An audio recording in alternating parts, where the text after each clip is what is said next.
నిన్న మనం రామానుజుల వారు యామునాచార్యుల వారి చరమదేహానికి నమస్కరిస్తూ వారి 3 వేళ్ళు ముడుచుకొని ఉండటం గమనించి అక్కడ ఉన్న వారిని అడగగా వారి వేళ్ళు మామూలుగానే ఉండేవి అని, ఇప్పుడు ఎందుకు ముడుచుకొని ఉన్నట్లు అని ఆశ్చర్యం వ్యక్తం చేశారు. తర్వాత ఏం జరిగిందో ఇప్పుడు తెలుసుకుందాం. రామానుజుల వారు యామునాచార్యుల వారి చర్మదేహం వద్ద ఇలా ప్రార్థిస్తున్నారు. వేదాంత శాస్త్ర తత్వార్థాన్ని వేదవ్యాసుడు బ్రహ్మసూత్రాలుగా కూర్చారు. స్వామి అనుగ్రహిస్తే తగిన భాష్యాన్ని రచిస్తా, ఉపనిషత్తుకేర్పడ్డ అపార్థాలను తొలగిస్తా అని.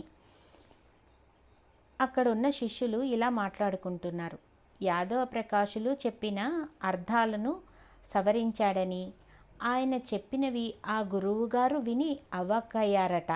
ఉపనిషత్తులకి మంచి రోజులు ఈయన వల్లే వస్తాయని అంతా అనుకుంటున్నారు. అందుకే సూత్రభాష్యాన్ని వ్రాయగలడు, సందేహం లేదు అని అనుకుంటారు. అక్కడున్న వారికి ఆశ్చర్యం. అదిగో ఒక వేలు తెరుచుకుంది. నిజంగా. అక్కడ ఉన్నవారు అందరూ ఇలా మాట్లాడుకుంటున్నారు. బ్రహ్మసూత్రాలకి భాష్యమా? అదేమైనా చిన్న స్తోత్రమా, కావ్యమా?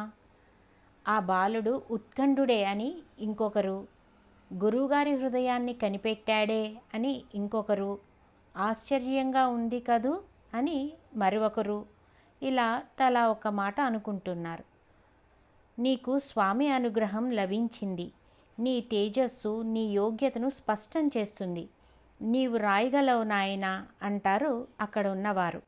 రామానుజుల వారు యామునాచార్యుల వారిని ప్రార్థిస్తూ మనసులో ఇలా అనుకుంటున్నారు. స్వాభావిక అనవధిక అతిశయ ఈశితృత్వం నారాయణత్వయినం ఋష్యతి వైదికః కః అంటూ తత్వాన్ని ఎంత సులభంగా నిర్ణయం చేసేవారో మీరు.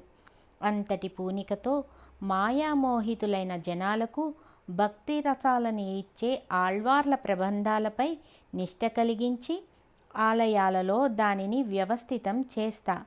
ఆ దైవానుగ్రహము అందరికీ సమానమే అనే సమతా సందేశాన్ని అందిస్తా. అదిగో స్వామి ఉంగరం వేలు తెరుచుకుంటోంది. అమ్మో, తెరుచుకుంటుంది. అరరే, ఆశ్చర్యం, 2వ వేలు కూడా తెరుచుకుంటుంది. రామానుజుల వారు ఇలా ప్రార్థించగానే యామునాచార్యుల వారి 2వ వేలు తెరుచుకోవటం చూసి అక్కడున్న వారందరూ ఆశ్చర్యపోతారు. అక్కడున్న కొందరు శిష్యులు ఇలా మాట్లాడుకుంటున్నారు. ఆళ్వార్లు రచించిన దివ్య ప్రబంధాలకు వ్యాఖ్యానాలు వ్రాస్తాడు కాబోలు, అందరికీ వాటిపై నిష్ట కలిగేలా. నిజమే, గొప్ప కార్యం చేసేట్లు ఉన్నాడు. రామానుజస్వామి, మీరు ఆచార్యులు ఆశించినట్లుగా సమతా సందేశాన్ని, ఆళ్వార్ల భక్తి మార్గాన్ని ఈ ప్రపంచానికి అందించగలవనే తోస్తుంది నాయనా అని అంటారు ఇంకొకరు. రామానుజుల వారు ఇలా ప్రార్థిస్తున్నారు.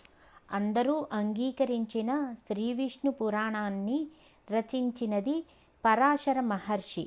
వేదాలను విభజించి బ్రహ్మసూత్రాలను రచించినది వేదవ్యాస మహర్షి. తరతరాలు ఈ 2 పేర్లు వైదికులు స్మరించేట్లు ఏ వైదిక బాలురకైనా ఈ పేర్లను ఉంచుతా. వృషి రుణాన్ని తీరుస్తా. వారి పరంపర లోకంలో అలాగే కొనసాగేట్లు చేస్తా. ఇలా రామానుజుల వారు ప్రార్థించేసరికి యామునాచార్యుల వారి 3వ వేలు తెరుచుకుంది. ఆహా, ఏమి ఆశ్చర్యం!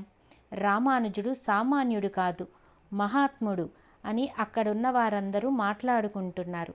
అంతేకాదు, మన ఆచార్యులు యామునులు మనకందించిన భవిష్యదాచార్యులు వీరే కాబోలు. 3 ప్రతిజ్ఞలు గురువుగారు అంగీకరించారు. నీకాశీస్సులు అందించారు నాయనా అంటారు వారు. రామానుజుల వారు ఇలా ప్రార్థిస్తున్నారు. నమో నమో యామునాయ యామునాయ నమో నమః. నమో నమో యామునాయ యామునాయ నమో నమః అని. యామునాచార్యుల వారికి బృందావనం నిర్మించారు. యామునుల బృందావనానికి పుష్పాలంకారం చేసి హారతులు ఇచ్చారు.